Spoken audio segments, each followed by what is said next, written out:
주얼리 노동자가 꼭 알아야 할 기초노동법, 이제 3강입니다. 네, 3강이죠. 1강 임금, 2강 노동시간을 통해서 이제 주얼리 노동자분들의 질문에 대해서 저희가 응답을 해드렸고, 네. 평이 아주 좋았습니다. 아, 그런가요? 많은 도움이 되셨다고. 다행입니다. 네. 오늘 3강 주제는 뭐죠?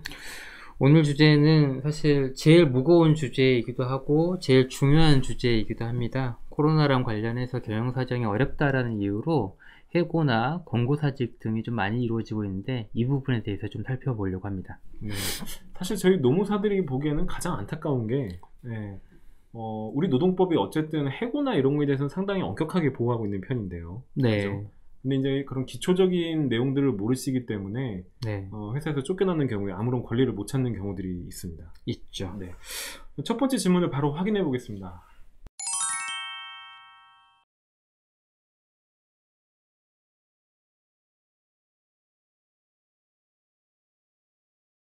흔한 상담이죠. 한 달치 월급 줄 테니까 사직서 쓰고 나가라. 그리고 원하면은 프리랜서로 계속 일도 하게 해주겠다. 네. 이거 이제 아주 흔한 상담인데요. 왜 사직서를 쓰라고 하는 건가요? 우리 노동법에서는 이제 해고가 될 경우에 거기에 대해서 정당한 이유가 있어야 된다라고 하면서 규제를 하고 있는데 사직서를 쓰면 이런 규제를 받을 필요가 없기 때문이죠. 근데 이제 노동자분들은 사직서 쓰라고 그러면은 나 해고당했어 이렇게 얘기하시거든요. 그렇게 많이 오해들을 하시죠. 그래서 이런 경우에도 좀 잘만 대처를 하면 사실은 해고 구제 제도를 통해서 구제를 받으실 수 있을 텐데 사업주가 그렇게 얘기했다고 해서 사직서를 써버리는 바람에 해고로부터 구제를 잘 못 받는 경우도 많이 발생해서 안타깝죠. 그럼 뭐 사장님이 화를 내면서 네. 너 사직서 안 쓰니까 뭐 어떻게 하란 말이냐. 네. 호통을 치시고 네. 당장 사직서 써와. 네. 이렇게 해서 내가 억지로 사직서를 썼다고 하더라도 네. 이건 해고가 아닌 게 됩니까? 네. 법은 약간 그 부분에 대해서 굉장히 냉정하게 보고 있어서 어찌되었든 자신의 의지로 사직서에 서명을 하고 나왔다라고 한다면 그건 사직의 의사가 있는 것이다 이렇게 보고 있고요. 그것이 내 의사가 아니라 강요에 따른 것이었다라고 하려면 실제 사례에서는 거의 감금 정도가 있어야 수반되어야 강요가 있다라고 보고 있기 때문에 단순히 회사에서 윽박질렀다라는 이유만으로 사직서를 쓰게 되면 강요에 의해서 이루어졌다라고 보지는 않습니다. 예, 정리하자면 감금 납치 수준이면 사직서를 썼다 해도 해고로서 다툴 수 있는 경우가 있지만 네. 그런 예외적인 경우를 제외하면 네. 사직서를 쓴 이상은 스스로 관둔 게 되기 때문에 네. 사용자의 부당한 해고에 대해서 문제 제기를 할 수 없다. 네. 네. 그렇게 이해하시면 되겠습니다. 그러니까 사용자의 부당한 해고에 대해서 어떻게 대응하는 게 원래는 정석이죠? 부당한 해고에 대해서는 사실 우리가 노동위원회라고 하는 노동부 산하 기관이 있는데요. 노동위원회에 부당해고 구제 신청을 할 수가 있고요.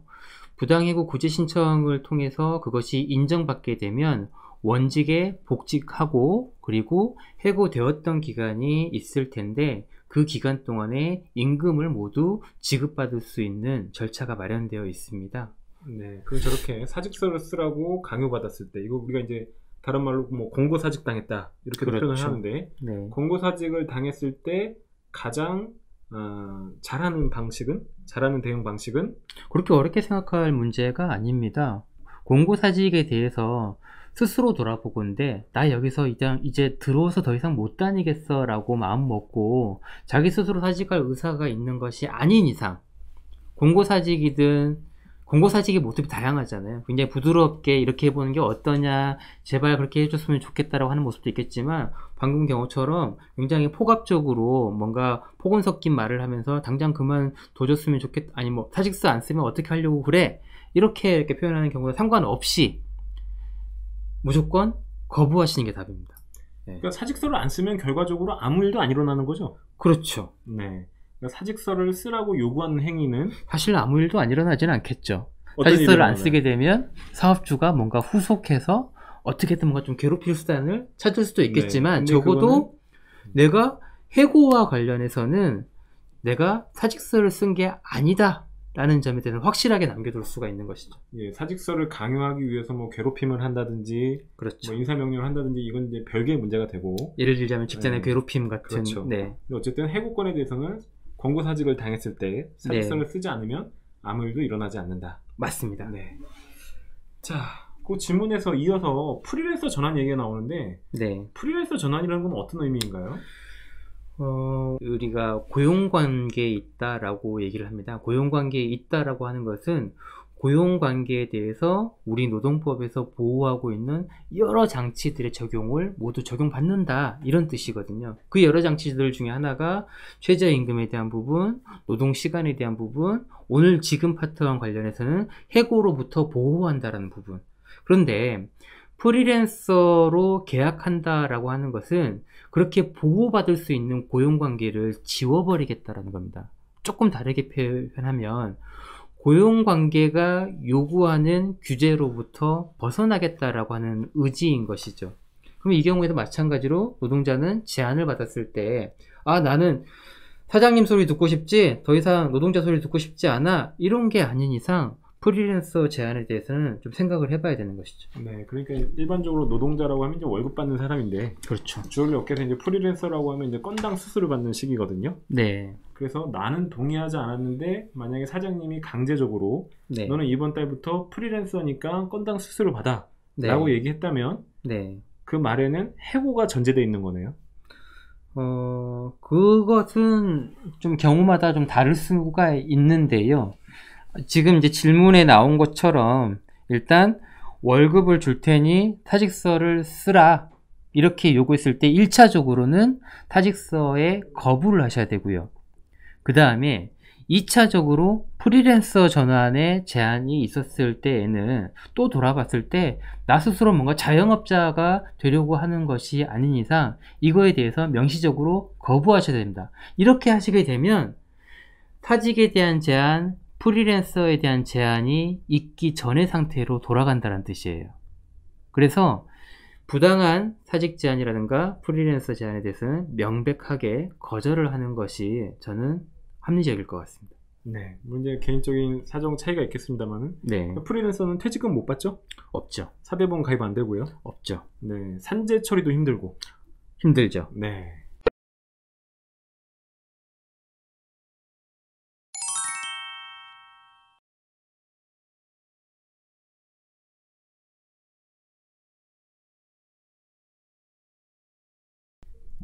사실 직장인이 업무를 하면서 실수를 하게 되는 경우가 많은데요. 큰 실수도 있고 작은 실수도 있는데 이제 소위 사업장에서 찍혔다라고 평가가 될 때에는 그런 실수를 빌미로 해서 이제 사업주가 사직서를 쓰라라고 요구하는 경우도 있고요.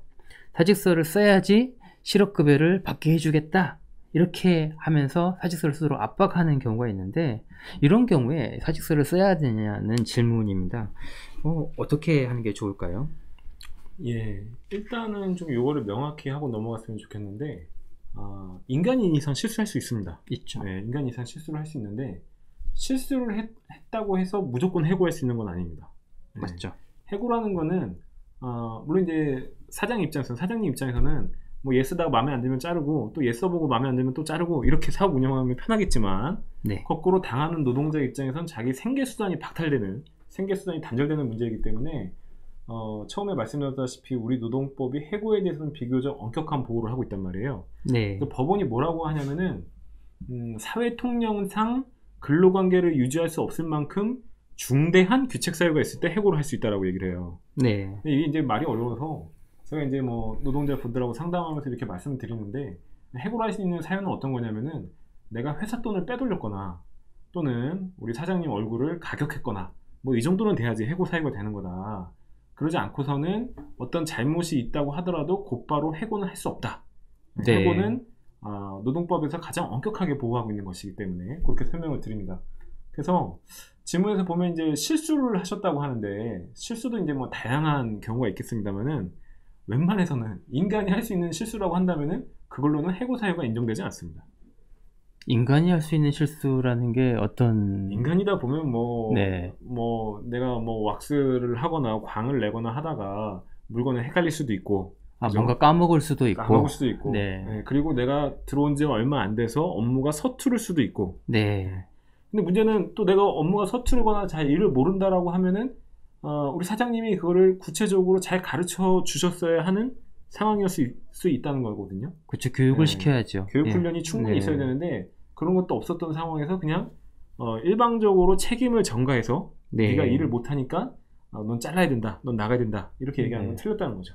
그래서 이제 말씀하신 내용을 보면 내가 실수했다고 해서 무조건 정당한 해고 사유가 되는 것은 아니다. 그렇습니다. 해고가 될 만큼의 사유가 있어야 되는데 그거는 흔한 일은 아니다. 그래서 실수했다고 쫄지 마라. 그렇습니다. 이런 뜻이죠. 그래서 내가 잘못을 했다고 하더라도 네. 그게 꼭 해고가 아니더라도 사실 사장님은 다양한 방식으로 징계를 할 수가 있어요. 네. 이를테면 감봉을 할 수도 있고, 네. 또는 심한 경우에는 정직을 시킬 수도 있고, 한 달 네. 정도 그렇게는 할 수는 있어도 예. 해고는 절대 함부로 할 수가 없습니다.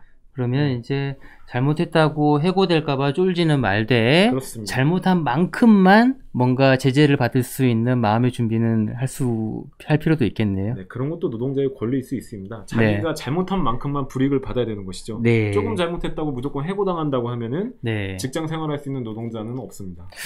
예, 그런데 저 질문에서 보면 일단은 이제 잘못을 한 사람 입장에서는 잔뜩 움츠려져 있을 텐데 그렇죠. 그거 가지고 사직서를 요구를 하면서 안 쓰면 실업급여를 못 받게 하겠다. 이렇게 얘기를 하는데 이거 어떻게 좀 노동자 입장에서는 좀 생각해 볼 만한 부분일까요? 그러니까 이제 이런 경우가 아니더라도 이제 회사가 경영이 어렵다는 이유로 공고사직을 당할 때도 똑같은 질문을 하시는 분들이 많이 있죠. 지금 사직서를 써야지 실업급여를 받을 수 있다더라. 네. 이렇게 얘기를 하시면서 또 실업급여가 사실 적지는 않습니다. 많죠. 네. 제가 작년에도 받아봤는데 한 달에 한 180만 원 넘게 받기 때문에 쏠쏠합니다. 그래서 네. 이 실업급여에 혹하셔서 권고사직에 응하시는 분들이 많은데요. 결론적으로 이건 사용자들이, 사장님들이 하는 가장 비열한 거짓말 중에 저는 하나라고 생각을 하거든요. 왜 그러느냐? 실업급여는요, 사장님이 주는 게 아니라 법에서 정한 요건에 해당되면은 국가에서, 고용보험에서 지급을 하는 겁니다. 네. 그래서 해고를 당하든 권고사직을 당하든 또는 임금 체불이 돼서 내가 그만두었건 이런 경우에 다 실업급여를 받을 수 있어요. 네. 그 사장님이 지급 여부를 결정하는 게 아닙니다. 네. 그래서 아까 이제 우리가 좀 말씀을 안 하고 넘어갔습니다만은 이제 좀 웬만큼 규모가 되는 기업에서는 해고는 시킬 수 없고 권고사직을 통해서 사직서는 받고 싶기 때문에 네. 그런 경우에 반대급부로 위로금을 제시하죠. 네. 제시하죠. 한 달치를 줄 수도 있고 2달치를 줄 수도 있고 많은 데는 1년치를 줄 수도 있어요. 다양합니다. 네. 이런 게 이제 권고사직에 대한 보상인 것이지 네. 실업급여는 절대 권고사직에 대한 보상이 아닙니다. 이거는 법에 의해서 당연히 받아야 되는 거예요. 그 남의 곳간에서 나오는 돈으로 보상한 척 하지 마라 이런 뜻이네요. 그렇죠. 터무니없는 생색을 내는 거죠. 아무튼 입만 벌리면. 자, 그런데 이제 실제로 이제 이런 것이, 그러니까 이 사람이 잘못을 한 것은 맞지만 해고할 만큼의 잘못이 아닌데도 실제로 사업장에서는 해고를 해버리는 경우가 있단 말이죠. 네. 당장 이제 해고된 노동자와 만나 보면 당장 수입이 없어서 실업급여라도 받고 싶은데 생계에 대한 걱정을 많이 하세요. 그래서 부당 해고에 대해서 구제 신청을 하게 되면 마치 실업급여를 못 받는 것처럼 알고 계신 분들이 있는데 어떤 건지 좀 말씀을 해주시겠습니까? 예. 일단 그 질문 전에 네. 이 사장님들이 이제 실업급여 가지고 장난칠 수 있는 이유를 먼저 좀 설명을 드려야 될 것 같은데. 네. 왜 그러냐면 이제 노동자가 퇴직했을 때 사용자가 이직 사유를 신고하게 돼 있어요. 네. 이직 사유를 신고하게 되는데 분명히 자기가 잘랐거나 또는 해고했음에도 불구하고 이직 사유를 개인 사정으로 인한 퇴직이다 이렇게 쓰는 경우들이 있거든요. 그건 잘못된 거죠. 네. 그래서 이제 그런 식으로 장난을 치면은 고용센터 가면 당신은 개인 사정으로 퇴직했기 때문에 실업급여 못 받는다. 네. 이렇게 얘기하는 경우들이 있어요. 그래서 그것 때문에 사용자가 실업급여를 해준다라고 착각하시는 분들이 계신데, 네. 그렇게 이제 사용자가 장난쳤을 때는 고용센터에 피보험 자격 확인 청구를 하시면은 퇴직 사유를 정정할 수 있어서 어떠한 경우라도 실업급여 수급 사유가 맞다고 한다면은 받으실 수 있다는 거고요. 네. 예. 그다음에 이제 추가로 해고를 당했을 때 실업급여 받을 수 있느냐? 네. 요거는 이렇게 됩니다. 해고를 당해도 실업급여는 받을 수 있는데요. 다만 부당해고 구제 신청을 해서 부당해고로 인정이 되면은 어떠한 구제 명령이 내려지냐면은 원직에 복직을 하고 또 해고 기간의 임금 전액을 다 받게 됩니다. 그렇죠. 그러면 이중 보상은 안 돼요. 해고 기간 임금도 받고 또 해고를 전제로 받았던 실업급여도 받고 이건 안 되기 때문에 그때는 받았던 실업급여를 반환하셔야 됩니다. 말하자면 부당해고 구제 신청을 통해서 복직이 있게 되면 실업이 없었던 상태로 돌아간다. 그렇습니다. 이렇게 이해를 하면 되겠네요. 그렇습니다. 이게 아, 이제 예. 리갈 마인드적인 해석이고요. 아, 예. 그래서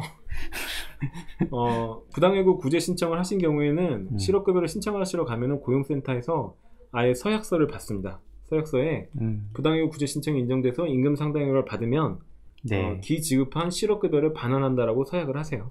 네. 그럼 부당해고 구제 신청을 하면 일단 그것만을 사유로 실업급여 신청도 가능하다. 네, 네. 그렇게 이해하시면 되겠습니다. 네. 알겠습니다. 잘 이해됐습니다. 자, 여기까지 주얼리 노동자가 알아야 할 기초노동법 3강 첫 번째 편 권고사직과 해고를 살펴봤습니다. 두 번째 편 주제는 뭐죠?